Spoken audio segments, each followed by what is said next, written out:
It's weird the things I remember. Like I don't remember things that happened last week, but things like August the 11th, Okay. 1973, What happened then?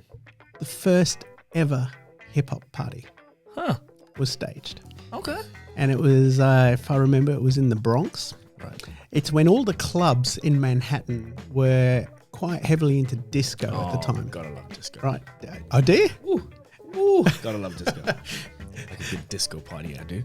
That's weird for a 26-year-old to say. I got to say, like, I know 45, 55-year-olds are like, if only we could have forgotten that era. Yeah, man. I see a photo of my dad in platforms and an afro, and I look exactly like him. Like, I could pass for the disco. I think I could. But what happened was when disco was popular in all the big clubs, that's where the most expensive champagne, people rocking up in limos, fur coats, all of that sort of stuff. The guys in the Bronx were not in the disco scene because they had different. They weren't in that celebratory sort of. There was a different culture, right? Right. So what happened? There was a DJ at the time, if I remember, his name was Kool Herc. Right. Yeah. And Kool Herc was the first ever guy to buy 2 records of the same song. And what he did is he had all these old funk albums that you really couldn't get in a lot of places. Right. And, the mainstream radio stations weren't playing them. It was all about disco. And what he would do is people started to understand, and he became quite popular. Right. So people started to be more aware that, hey, Kool Herc is playing here.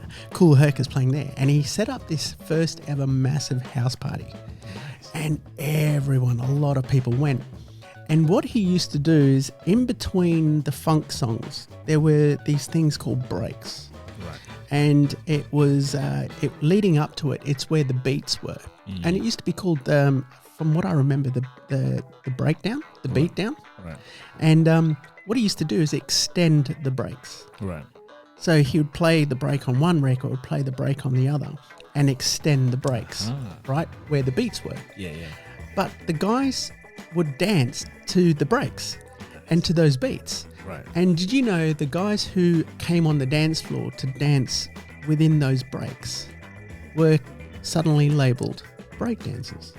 Oh, damn. So that's how breakdancing started, because they were dancing during the breaks of those songs to the beats of those songs. Right. And there's one guy, his name was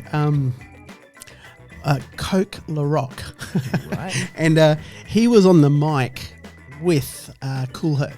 Okay. But he wasn't rapping. But what he'd do is he'd give shout outs to people he knew in the crowd, and he'd put a little rhyme to it. And Kool Herc and Coke LaRock became like famous around that time. So a lot of people put Kool Herc as the guy who started that culture